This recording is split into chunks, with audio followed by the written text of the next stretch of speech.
What's up, guys? It's Coach Grant with First Down Training, and today we're going to be talking about good versus lazy route running. So we're going to be looking at two different examples of two different routes right here. We're going to be talking about a sluggo route and then an out route. We're going to be talking about how the routes can be lazy, what you guys can do to get separation, how you guys can make sure that each route you run is not, in fact, a lazy route. So I hope this video gives you guys some value, but also, fellas, if you're a wide receiver and you want to get stronger in the gym and you want to improve your overall technique, check out that very first link in the description, fellas, for our ultimate wide receiver training package. What you'll get access to at a discounted price if you were to buy both programs separately is our wide receiver technique Bible. So what that is a step-by-step guide that's written out for you with all the specific details of the wide receiver position. So you have that in front of you as a reference point. And then a full month-long wide receiver gym training program with all the specific exercises you need to do to improve your performance on the field and with sets and reps and rest days and conditioning days, all the above. So check out that very first link in the description, fellas. Hope you check that out. Let's get started. So first route we're looking at here is a sluggo route, right? This is an incredibly lazy sluggo route just simply because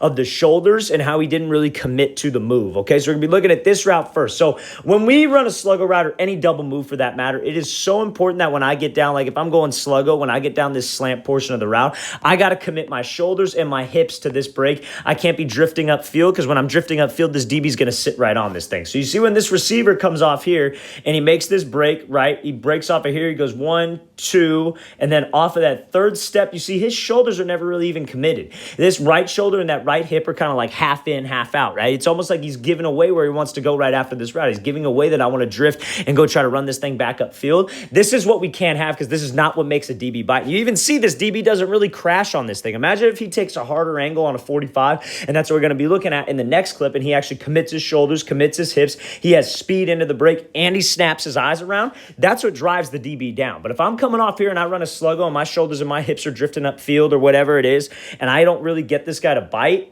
I'm not going to get any separation. This is more like a vertical set where your shoulders and hips stay straight down the middle than anything, right? So we got to make sure that when I'm running a sluggo route or any double move for that matter, to not make it a lazy route, I got to commit my shoulders, I got to commit my hips, I got to have speed straight down that angle, right? If it were an out and up, like let's say he was running an out and up here, it'd be the same thing. You want to commit your shoulders and your hips to the out. You wouldn't want your left shoulder and your left hip drifting upfield so this DB can see that and sit on the route. Because where's this DB supposed to be watching? In zone coverage, he's looking at the quarterback. But if it were off man, where's he going to be watching? He's going to be watching those hips, right? So that's where I got to make sure that I sell this route the most with. He ain't looking at my eyes. So if I sell with my eyes, but my shoulders and hips are drifting upfield, that ain't going to matter, right? You got to commit your whole upper half. It's called body language. You got to commit your body language to the break when you're doing a double move. Let's watch the thing again, full speed right here. Just make sure we don't have my hips and my shoulders turn. He makes a good adjustment, but again, this play is really made by the catch, not necessarily got open from the route, okay? So that's how you got to make sure that's what you don't want to do, especially when you're running a sluggo. Now,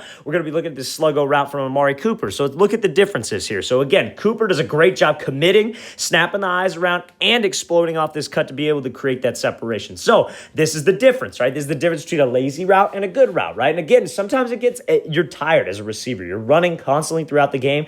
Late in the game, your routes get tired. You get tired. Your routes get lazier. You're slow into the breaks, especially when it's man coverage, fellas, especially when it's like off man, your routes cannot be lazy. If it's zone, you might be able to get away with it. I still don't like that though, because again, you got to be, as a receiver, I can never take a play off because it doesn't set up future routes throughout the game, right? Because like if I'm running, let's say I got a zone DB and let's say I'm just running like a backside dig and I never get the ball. If my break point's super lazy right here and I round it into the break, right? This DB's not threatened by any of that. But if I push vertical and then drop off and then break this thing off, okay, maybe he starts to feel my speed a little bit. Then maybe I push vertical. Maybe one time on like a sluggo, for example, and I drop violently, I break to the inside, he jumps, and then I slip back up to a sluggo. It sets up different things throughout the game, so you can never be lazy with your routes. You never want to take a play off. So let's get back to this route. So when Cooper breaks to the slant here, you see how when he comes off this break, what's the first thing that snaps around? Eyes, and you see how his shoulder and his hip aren't drifting this way. When you don't drift upfield with your shoulders and you actually commit your hips to the break, where's the DB looking at? Hips. So he's going to want to drive on this thing, and this is why on this route particular, we got more separation than the last route because I'm actually committed, right? I actually have speed. Your speed speed is so important down this 45, fellas. If you guys come off this break and you guys are cruising, you guys are chopping your steps, you're not actually gaining ground when you break to the slant portion of a sluggo, this DB ain't going to jump this thing. This DB's never going to come downhill, right? So we got to make sure that when I break, I come off here, I'm in full stride, I have full speed, my hips and my shoulders are committed, and you let that third step of the slant stem or the slant angle be the thing that changes direction for you. You don't want to reach out. You don't want to drag your back foot. You don't want to slow your speed down. You want to let this be the thing, that third step. It's just nice and sudden right in the grass so you could push off it and explode upfield. And again, he uses that explosion to keep his head down. He pumps those arms. Everything about this route is correct. Every single little detail that you could possibly think of on this route is correct. And that's why Cooper's one of the best route runners in the league, because he does these little things. You got to look at all the top guys in the game. They do all these little details because that's what makes them great. And the devil is in the details, right? And that's how we're able to get separation, fellas. We get this guy to jump the route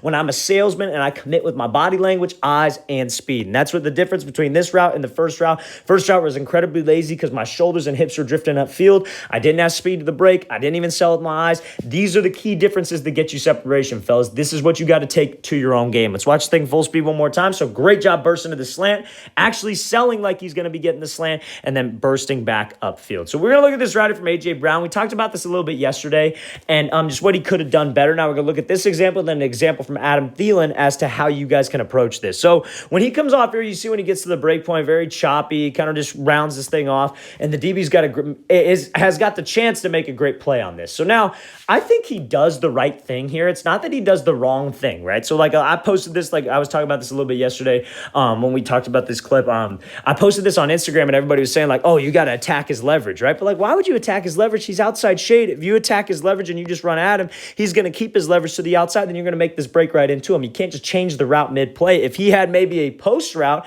hell yeah, you want to attack his leverage because that moves him off. But because I got an outside breaking route on an outside shade DB who's probably in zone coverage, I got to attack this inside shoulder, and my goal is to get him to turn his hips so I could break underneath. I could throw him by, or maybe some cases if he's a little bit closer, I could restack, whatever it may be. But we got to attack the inside shoulder. So he didn't do a bad job with this. It's just the break point that makes this issue, right? You see how when he gets to the break point, he takes all these choppy steps right here, and his arms kind of flail out. Now, the problem with this is that that's not going to push him off. There's really no point of doing that at the top of the route, just simply because that's not going to make this guy commit, right? Because if you are running full speed and you get this guy to really turn and run and you get him to really overcommit over the top because of your speed, because of your pad level, you see guys like Julio Jones do it all the time. He'll tuck his chin. He'll have a good pad level. He'll be in perfect stride, really pushing vertical because, again, he's a vertical threat, and especially A.J. Brown being a big guy, he's always a vertical threat. That'll get this guy to commit his hips and run. But because I had all these choppy steps at the break, all those choppy steps did was make the DB's steps choppy and slowed him down.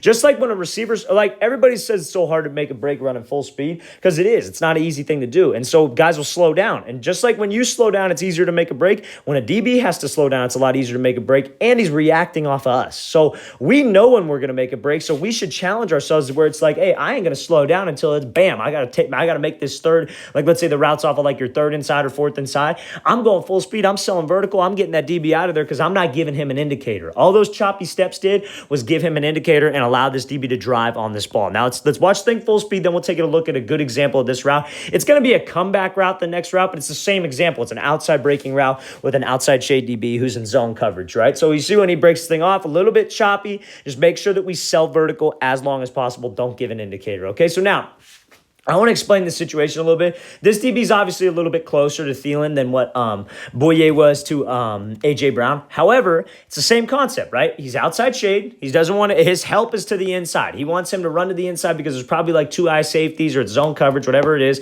So if I want to run an outside breaking route, I can't just run this route because if I just run into it, this DB is going to be all over it, and the quarterback doesn't have any space to make the throw, right? If I'm right up next to the sideline, a yard away from it, quarterback's going to hate me because that's the hardest throw in the world for him, and he's not going to throw this ball because the last thing he wants to do is throw a ball late that has no room to react, so the DB can undercut it and take it 6 points back to the house. So let's watch the thing full speed. So Thielen does a great job of attacking the inside shoulder and then breaking this thing right off. Now, the first part, this is almost like there's almost like an out route. He could have ran an out route right here, but I want you to see how much he was attacking this inside shoulder and how close he got to him, right? You see the example of when A.J. Brown was going up against his outside shade DB. He had like 5 yards of space when he started chopping down and started slowing down, right? That's not going to make him commit to the fade. Anytime it's zone coverage, fellas, that know this about a DB. He does not want to get beat over the top. He does not want to let you just run right by him, right? So if I'm sitting here as a DB and I see you really running, I'm thinking, oh, I don't want to get beat over the top. I don't want you to run right by me because my zone is to keep everything in front of me.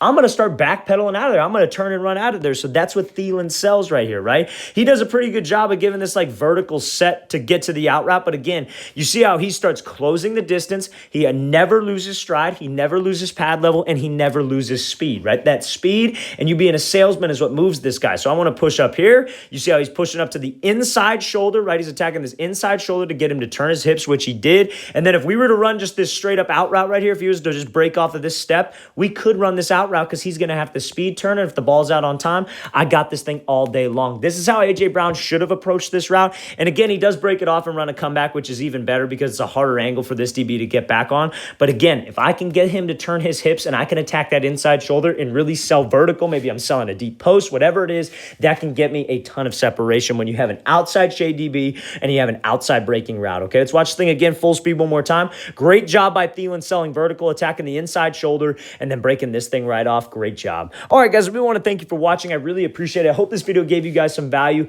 And if you have any questions, please feel free to leave those in the comments below. I'll get back to you as soon as possible. I always appreciate the feedback as well. Helps me come up with new video ideas, so I greatly appreciate all the support. And also, fellas, Ultimate Wide Receiver Training Package. You want a full step-by-step booklet on everything you can do to improve your game as a wide receiver and have it in front of you as a reference point so you could always go back to it and check with what you're doing if you're running into a problem. And then also, fellas, a full month-long wide receiver gym training program to help with your explosiveness, speed off the line, speed at the top of the route, grip strength, all the above. Very first link in the description, fellas. Discounted price. Hope you guys can check that out soon. I'll see you guys next time.